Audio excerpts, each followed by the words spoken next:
আধো আলো আধো অন্ধকারে শুয়ে থাকা একটা মৃত অবয়ব, অস্পষ্ট আলোর আলোয় ঝুঁকে পড়ে চেনার চেষ্টা করলাম শনাক্তকরণের জন্য। আরে একই বেশ চেনা চেনা লাগছে, কোথায় যেন দেখা হয়েছে। না না, ভুল বলছি, প্রায়শই পরিচিত সেই মুখ।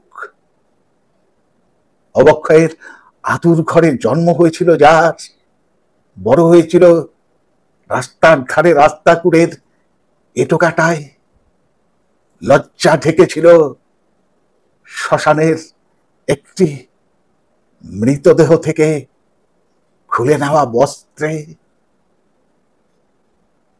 খাদ্য বস্ত্রের জোগাড়ের সঙ্গে সঙ্গে মাথা গোজার ঠাঁই ছিল ওর অন্ধকারে।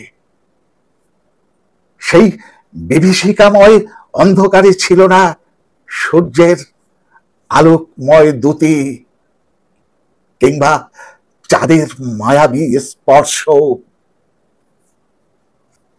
মিট মিট করে জ্বলা তারারাও শত সহস্র ক্রোশ যোজন দূরে।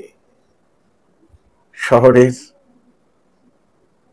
অলিগলিতে ফেস্টুনে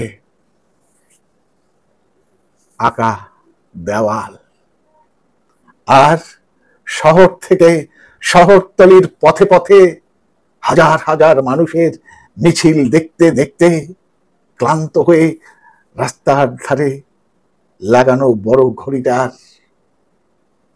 টিক টিক শব্দে প্রহর গুনতে গুনতে আজ ঘুমিয়ে পড়েছে ওই লাশ কাটা ঘরে।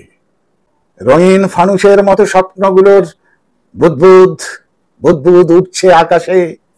সেদিকে চেয়ে আছে দুটি কোটর। লাশ কাটা ঘরে শুয়ে আছে একটা মরা গলা সভ্যতার লাশ। বেশ কিছু ডাক্তার ভিড় করে করছে কাটাছেঁড়া। পোস্টমর্টেম রিপোর্ট বানানোর তাগিদে সে সঠিক হোক বা ব্যাঠিক হোক একটা খরচা জমা পড়বে প্রশাসনিক টেবিলে। সংবাদ মাধ্যমের ক্যামেরায় তোলা হবে বিকৃত লাশের ছবি। টিভির পর্দায় তদানীন্তন গণ্যমান্য ব্যক্তিবর্গের বসবে যুক্তিতর্কের সভা। কেউ পক্ষে আবার কেউ বা বিপক্ষে। মৃত্যুর কারণ সুবিধা অনুযায়ী না হয় বদলে দেবে সব আমির আমলা। মোমবাতির মিছিলে জানানো হবে শোক। হয়তো লাশটাও স্বপ্ন দেখছিল সুদূর প্রসারী দৃষ্টিতে। হয়তো জীবনের যাপনে ওর জন্য বরাদ্দ হতে পারত এক মুঠো ভাত আর একটা বস্ত্রের আভরণ আর একটা মাথা গোজার ছাদ। এই হয়তোটার পিছনে ছুটতে ছুটতে কখন যে লাশ হয়ে গেল ওই অন্ধকারে লাশ কাটা ঘরে।